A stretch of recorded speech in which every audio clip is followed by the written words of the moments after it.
my friend. I'm happy to announce that this is my new podcast, High Energy. High Energy is the new name of my podcast. As you know, I have talked about high vibe and high standards and high values and just high health. And I'm all about energizing you to be fit, healthy, happy, and free. And yeah, I think the podcast is going to start out right because I have my microphone, I have my computer, I have my phone here recording my video, and I want to make this all about quinoa, although I will digress and I will talk about some other for instance, foods and exercise. So it's all going to be about plant nutrition and fit moves and, of course, positive attitude, because it's all about feeling good from the inside out. That's what I do. I'm passionate about it, and I really want to help you optimize your microbiome so that you can feel good and better all the time. That's the idea. So we'll start with quinoa, and one of the things that I wanted to emphasize is that lots of people think that they have to soak it. And it's not necessarily true, but you can wash it, because according to Dr. Wheel, it seems like the saponins actually go into the seed. And besides, it's like a pseudo cereal, so we might think it's a seed or it's a grain, you know. So there are some scientific tips that I can give you today, because one of the things that I want to do in this new phase of my podcast is to be doing research while I do the podcast. It's like we're going to learn together. Excuse me. Yeah, how about that? I love learning new things. And I'm like, what if I don't soak it? You don't need to soak it. You don't need to soak the quinoa, and it's super practical to make it. If you haven't done it, well, look for tons of recipes that you can find online. And I wanted to start with that one, and you can find this link. I might link it on the show notes. It says cooking with grains, quinoa, and interestingly enough, it says precisely that it's not a grain, but a pseudo cereal. Okay, it means the seed is a broadleaf plant, while true cereals are the seeds of grasses. You see, I'm a biologist, and I didn't know that. I love learning new things all the time. And by the way, I was an excellent student. I got cum laude and everything, yet I don't know everything, and nobody does. And I don't like to be authoritarian, kind of, so that some people are like, it has to be this way or the highway. And no, I think that we have to be flexible with knowledge, because nobody knows everything. And, you know, I'm all about kindness and compassion. And so I will always advocate for animals, for them to be well taken care of. And therefore, I'm not going to be recommending anything that's not plant-based, okay? Just for you to know, I am vegan. I have been for 14 years. And quinoa is one of the best foods because, yes, it is like a carb, yet it is super high in protein, the highest, and the amino acid profile is complete. So it's like, wow, one of the most interesting grains that has kept generations of people actually alive and thriving without needing to consume anything that comes from sources that are not plants. Do you know what I mean?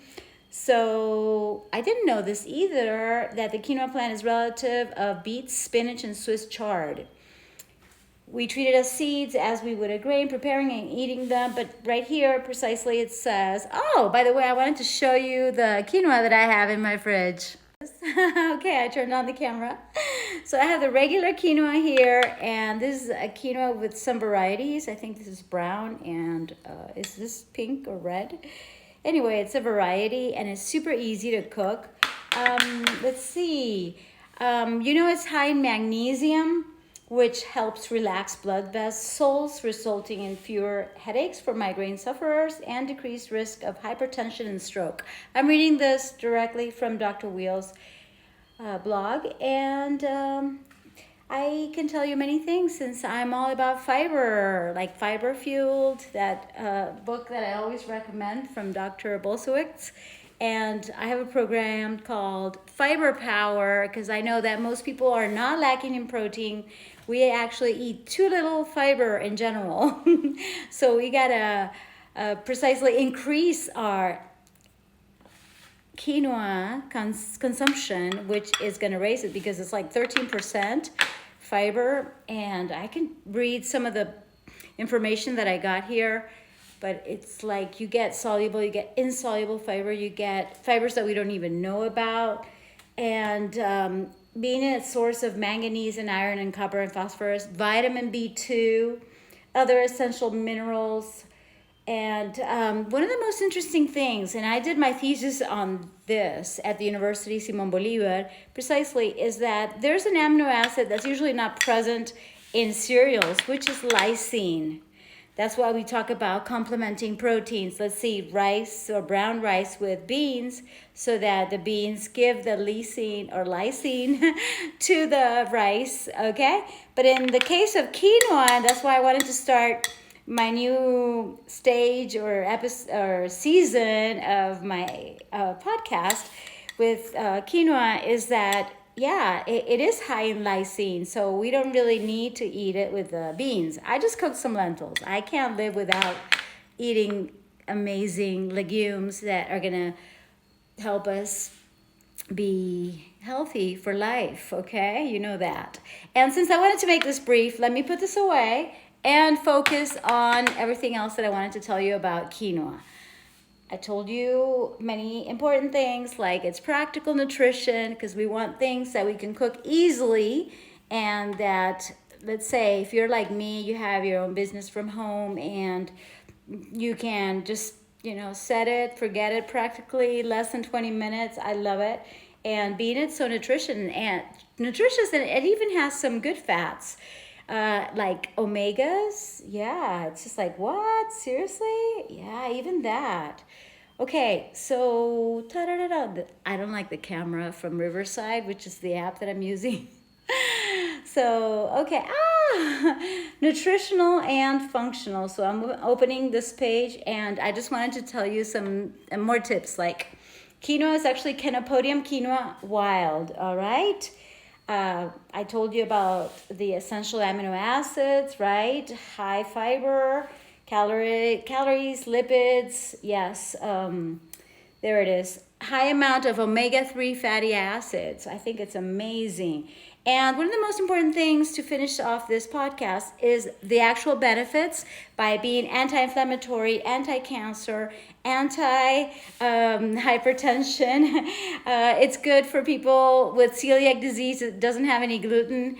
And, it's against obesity, cardiovascular diseases, metabolic diseases. I don't even like to talk about that, as you know, but it's like so good to prevent anything that's not health. And that's the point. Diabetes prevention as well.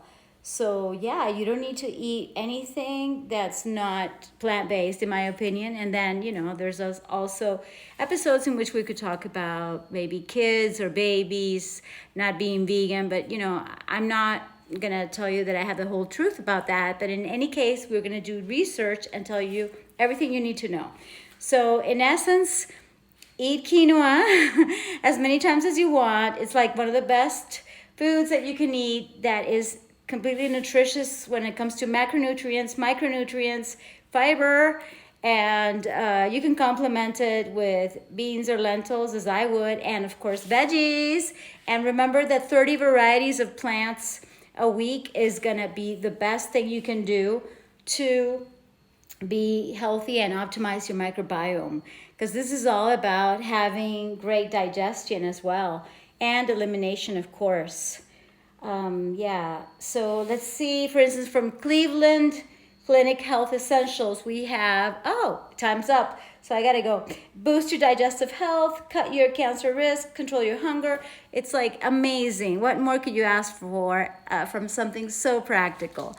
So thank you. I'm gonna finish here without the video. Okay, let go. Eat and drink mostly plant-based, towards vegan, move around more, get physical, and absolutely stay positive. All right, just a sec.